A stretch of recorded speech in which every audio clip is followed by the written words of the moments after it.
Durga learning ಪ್ಲಾಟ್ಫಾರ್ಮ್ಗೆ ತಮ್ಮೆಲ್ಲರಿಗೂ ಸ್ವಾಗತ. ಇವತ್ತಿನ ಒಂದು ವಿಡಿಯೋದೊಳಗೆ ಇಂದು ನಡೆದ ಆದರ್ಶ ವಿದ್ಯಾಲಯದ 6ನೇ ತರಗತಿ ದಾಖಲಾತಿಗೆ ಪ್ರವೇಶ ಪರೀಕ್ಷೆಯ ಒಂದು ಕೀ ಆನ್ಸರನ್ನು ನೋಡೋಣ.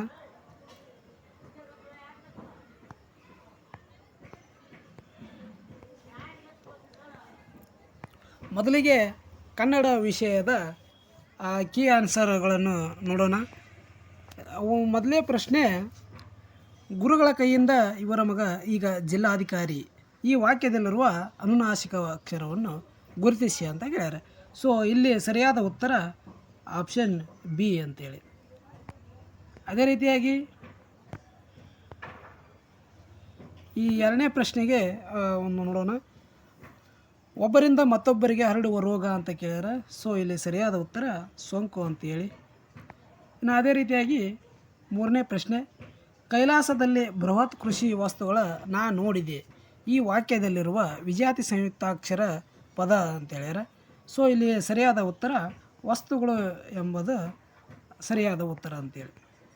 ಇನ್ನು ನಾಲ್ಕನೇ ಪ್ರಶ್ನೆಗೆ, ನೀನು, ನಾನು, ಇವನು ಮತ್ತು ಅವರು ತಪ್ಪದೆ ಶಾಲೆಗೆ ಹೋಗುವ. ಈ ವಾಕ್ಯದಲ್ಲಿರುವ ಬಹುವಚನ ಸೂಚಕ ಪದವನ್ನು ಸೂಚಿಸಿ ಅಂತ ಹೇಳ್ಯಾರ. ಸೊ ಬಹುವಚನ ಅಂತಂತೇಳಿದ್ರೆ ಆಪ್ಷನ್ 3 ಎಂಬುದು ಇಲ್ಲಿ ಸರಿಯಾಗುತ್ತದೆ. ಇನ್ನು ಮುಂದುವರೆದು ಐದನೇ ಒಂದು ಪ್ರಶ್ನೆ ನೋಡೋದಾದರೆ, ಈ ಗುರುತು ಹಾಗೂ ವ್ಯವಹಾರಗಳ ಉಪಯೋಗಕ್ಕೆ ಇಟ್ಟುಕೊಂಡ ಹೆಸರುಗಳೆಲ್ಲ ಏನಾಗ್ತವೆ ಅಂತ ಕೇಳ್ಯಾರ. ಸೊ ಇಲ್ಲಿ ಸರಿಯಾದಂಥ ಉತ್ತರ ಅಂಕಿತನಾಮ ಅಂತೇಳಿ. ಅದೇ ರೀತಿಯಾಗಿ ಈ ಕಂಪು, ಕೊಂಬೆ, ಕರಿದು, ಕಡಲು ಅಂತ ಹೇಳ್ಯಾರ. ಸೊ ಇಲ್ಲಿ ಈ ಪದಗಳನ್ನು ಅಕಾರಾದಿಯಾಗಿ ಬರೆದಾಗ ಮೊದಲು ಬರುವ ಪದ ಯಾವುದಂತ ಹೇಳ್ಯಾರ. ಅಕಾರಾದಿಯಾಗಿ ಬರೆದಾಗ ಇಲ್ಲಿ ಸರಿಯಾದ ಉತ್ತರ ಕಡಲು ಎಂಬುದು ಸರಿಯಾಗ್ತದೆ. ಅದೇ ರೀತಿಯಾಗಿ ಏಳನೇ ಪ್ರಶ್ನೆ, ನಾಮಪದದ ವಿಶೇಷ ಗುಣವನ್ನು ತಿಳಿಸುವ ಅಥವಾ ಸೂಚಿಸುವ ಪದವೇ ಅಂತ ಕೇಳ್ಯಾರ. ಸೊ ಇಲ್ಲಿ ನಾಮಪದದ ವಿಶೇಷ ಗುಣ ಅಂತ ಸೂಚಿಸುವುದಂತಾದ್ರೆ ಸರಿಯಾದ ಉತ್ತರ ಗುಣವಿಶೇಷಣ ಅಂತೇಳಿ. ಇನ್ನು ಎಂಟನೇ ಪ್ರಶ್ನೆ, ಬೆಟ್ಟದಾವರೆಯನ್ನು ಮೇಲಿಟ್ಟು ಬಂದ ಹುಡುಗರೆಲ್ಲರೂ ಮೇಲಿರುವಂತೆ ಶಿಕ್ಷಕರು ತಿಳಿಸಿದರು.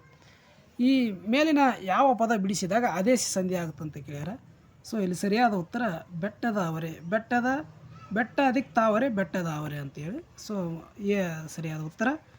ಇನ್ನು 9ನೇ ಪ್ರಶ್ನೆಯನ್ನು ನೋಡೋದಾದರೆ, ಗುರುಗಳ ದೆಸೆಯಿಂದ ನನ್ನ ಬಾಳು ಬೆಳಕಾಯಿತು. ದೆಸೆಯಿಂದ ಪದವು ಸೂಚಿಸುವ ವಿಭಕ್ತಿ ಅಂತ ಕೇಳ್ಯಾರ. ಸೊ ದೆಸೆಯಿಂದ ಅನ್ನೋದು ಪಂಚಮಿ ವಿಭಕ್ತಿಗೆ ಅದೊಂದು ವಿಭಕ್ತಿ ಪ್ರತ್ಯಯ ಆಗ್ತಕ್ಕಂಥದ್ದು.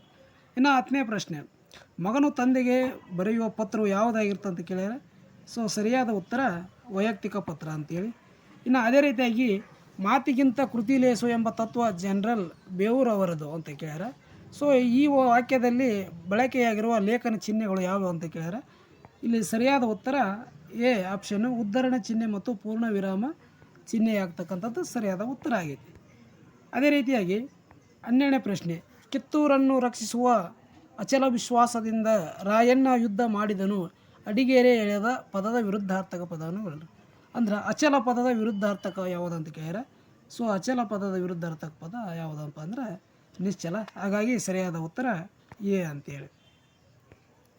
ಇನ್ನು 13ನೇ ಪ್ರಶ್ನೆ, ಹೊಟ್ಟೆಗಿಲ್ಲದವರ ಹೊಟ್ಟೆಗೆ ಹಾಕಲು ನಡೆದಾನ ಪಡೆದಾನ ಬಂಧಾನ.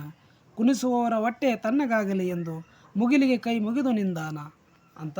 ಈ ಪದ್ಯದಲ್ಲಿರುವ ಕೈ ಮುಗಿಯುತ್ತಿರುವುದು ಏನಂತ ಕೇಳ್ಯಾರ. ಸೊ ಕೈ ಮುಗಿಯುತ್ತಿರೋದು ಯಾವುದು ಅಂದ್ರೆ ಇಲ್ಲಿ ಕರಡಿ ಎಂಬುದು ಸರಿಯಾದ ಉತ್ತರ ಆಗ್ತದೆ. ಇನ್ನು 14ನೇ ಪ್ರಶ್ನೆ, ಶಾಲಾ ಮೈದಾನದಲ್ಲಿ ಮಕ್ಕಳು ಆಟ ಆಡುತ್ತಿದ್ದಾರೆ. ಈ ವಾಕ್ಯದಲ್ಲಿರುವ ಕ್ರಿಯಾಪದ ಅಂತೇಳಿ ಕೇಳ್ಯಾರ. ಸರಿಯಾದ ಉತ್ತರ ಡಿ ಅನ್ನುವುದು ಮಕ್ಕಳು ಆಟ ಆಡುತ್ತಿದ್ದಾರೆ ಅನ್ನುವುದು ಸರಿಯಾದ ಉತ್ತರ. ಅದೇ ರೀತಿಯಾಗಿ 15ನೇ ಪ್ರಶ್ನೆ, ನಡೆಯುತ್ತಿರುವ ಕ್ರಿಯೆಗಳನ್ನು ಸೂಚಿಸುವ ಕಾಲ, ಪ್ರೆಸೆಂಟ್ ಸೂಚಿಸುವಂಥ ಕಾಲ ಯಾವುದಪ್ಪ ಅಂದರೆ ಇಲ್ಲಿ ಸರಿಯಾದ ಉತ್ತರ ಆಪ್ಷನ್ ಬಿ ಉತ್ತಾನೆ ಅಂತಂದು ಹೇಳಿ ಕೇಳ್ತೇವೆ. ದ ಅಂದರೆ ಭೂತಕಾಲ, ಭವಿಷ್ಯತ್ ಕಾಲ, ಉತ್ತ ಅಂತಂತೇಳಿದ್ರೆ ಅದು ವರ್ತಮಾನ. ಸೊ ಹಾಗಾಗಿ ಬಿ ಉತ್ತರ.